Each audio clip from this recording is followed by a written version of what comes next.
was unreasonable sorry to go around this again, but you haven't force. proven that the officer didn't know that the gun had been removed. You haven't proved that he didn't. And this No, but is you're where, making this is a where judgment we're arguing call. facts.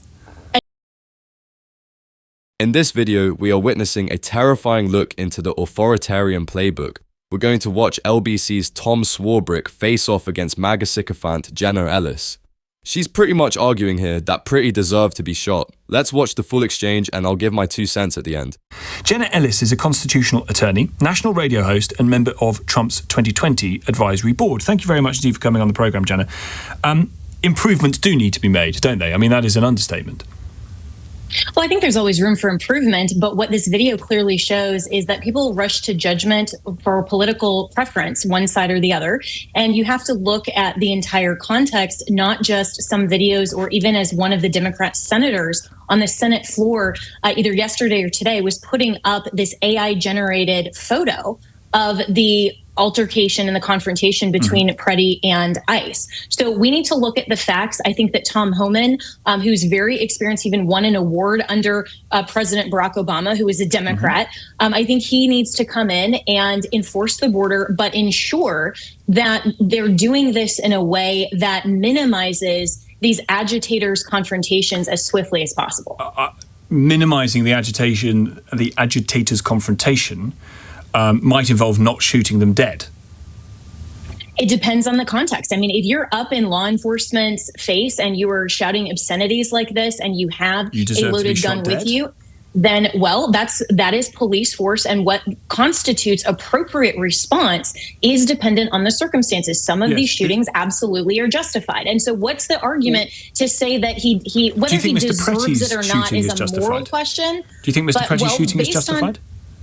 I do, based on what we've seen. But I think that the facts are going to continue to come out. But I think that when you are an agitator and you choose, as is your constitutionally protected right, to take a gun to a protest, and then you get up in law enforcement's face, you refuse to back down of the situation. And when you look at the full context of the video, there was a gunshot that went out. There were people saying gun, gun.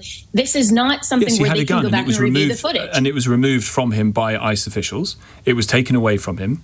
And he was shot and killed. And you're seeing that in real time from the luxury of your studio. You are not on the ground as an ICE agent, not knowing what's going on. These officers are making split-second decisions. It's a very difficult job, but they do those very difficult jobs. That is not a justification for shooting them dead to say it's a very difficult job. Well, no, that's not the justification. So what is the justification? Is the fact that he was there with a gun and the individual. Yes, but it's not his right to go and confront ICE, to not be submissive to law enforcement when they're saying that he's obstructing. And in the heat of the moment, they are making a judgment when he is already violating federal law through obstruction. But do you think that judgment was right? That's a risk. I think it was justified under the law. Do I think that he should have been there in the first place? No. Do I think that he obstructed the law and it is reasonable under the circumstances? That's the question, because what you're not asking, Tom, is what was his crime and what was his motivation to be there to begin with? Nobody is thinking that this was okay that this happened. Of course, everyone wishes that it hadn't. But what was reasonable under the circumstances for the officer's response is, of course, dependent on the circumstances. And I think given everything, it's reasonable. Unless you've seen something that perhaps hasn't emerged yet. The man did not have a gun on him at the point at which the gun was removed from him by ICE agents. Yes, he had been confrontational to ICE agents. Yes, he had kicked, it seems this video shows he'd kicked the car and had resisted arrest. And I don't know whether this is a bit of a cultural difference between America and Britain, but in Britain, that would absolutely, under no circumstances, constitute someone being shot dead by police. Do you know for a fact that the officer who shot was aware that the gun had been removed and that the other officer saying gun, gun did not specifically reference Alex Pretti at that time? Do you know for a fact that the officer was aware that the gun had been removed?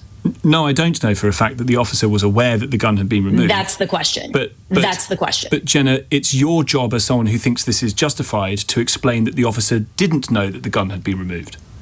I'm saying that it's reasonable, and it's your job as someone who's clearly saying that it wasn't justified to actually prove that, because if and when this ever got to trial, In our criminal justice system, the burden would actually be on you, not on me, to prove that it was not justified. The presumption here is that it is under the law.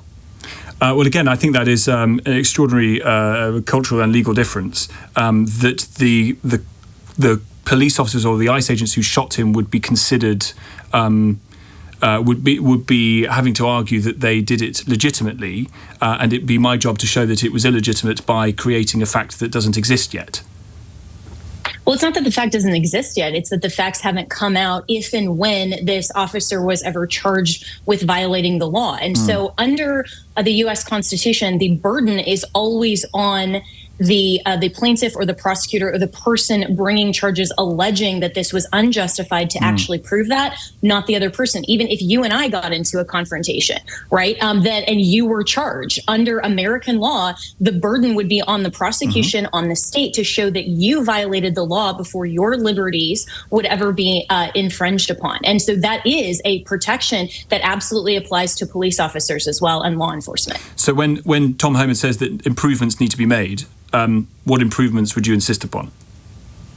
Would I personally? I mean, I think that I trust Tom Homan to look at all of this and say, is there a way that we can hopefully try to see and identify some of these agitators before they even get up into the face of law enforcement? So, for example, my home state of Florida, where I reside, we passed something in I believe it's 2023. It might have been even earlier than that, called the HALO law for law enforcement. That means that if any citizen gets within a 25-foot radius of a police officer who tells them to stop and to back off, and they don't comply with the officer's instruction, immediately they are violating that law and subject to arrest. So that has led to many situations in Florida being quelled with these agitators before it gets to the point that Alex Pretti did. Yes, so but I think, of course, if the person in the HALO did not have a weapon on them, as this man did not, if the person in the HALO did not have a weapon, then it had been removed, and the police officer decided to shoot the person dead, do you think that on the face of it that would be justifiable? That's a completely different set of facts, though, and you're presuming that the officer knew at the time that the gun had been removed. Now, if that fact is brought up in court and this officer said, yeah, I knew, and I decided to shoot him anyway, of course no one would say that that's justified. But under the facts and the circumstances, nothing that I've observed in the video would suggest that Jenna, it was unreasonable for him to use that force. But you haven't proven that the officer didn't know that the gun had been removed. You haven't proved that he didn't. And this is where we're arguing facts. And so are you. You're saying that this wasn't justified. And what I'm saying is that under American law, the presumption is that the officer acted reasonably by an objective and subjective standard. And so we use those in American law to ensure that the burden is not on the individual to have to justify what is reasonable under the circumstances. It's always the state or the prosecution's job, like you would be in this case, to show why it's not justified. That was chilling. There are 3 things Jenna Ellis did there that you need to recognize, because this is the rhetoric being used to justify state violence across the board. First, the luxury attack. When the host pointed out that the victim was unarmed when he was shot, Jenna's first instinct was to tell Tom he was speaking from the luxury of a studio. This is a classic shut up tactic. It implies that if you aren't an ICE agent, you have no right to question why an American citizen was shot dead in the street. Second, the HALO trap. She brought up Florida's HALO law. Think about what that actually means. It's a law that criminalizes standing too close to power. It turns a 25-foot radius around an officer into a constitution-free zone where non-compliance, even if peaceful, can be used as a pretext for escalation. But the most dangerous part was her argument on the burden of proof. Jenna Ellis is a constitutional attorney. She knows that in a court of law, you are innocent until proven guilty. Yet she argued that the presumption should be that the officer acted reasonably, and the host, or the dead man's family, has the burden to prove otherwise. That was the sound of the mask slipping. Jenna Ellis isn't talking about law and order, she's talking about a comply or die police state. Think about how dangerous this is. She is literally arguing that if the government kills you, the burden of proof is on your family to prove you didn't deserve it. That's not freedom, that's tyranny in a designer suit. They call themselves pro-liberty, but they're giving the state a license to kill with zero accountability. I want to hear from you. Is there ever a world where it's reasonable to shoot an unarmed man? Because if this is the future of American justice, none of us are safe. Drop a comment below. I'm keen to hear your thoughts. If you want to see more videos like this, Hit the like and subscribe button, and don't forget to ring the notification bell so you never miss a video. Thanks for watching.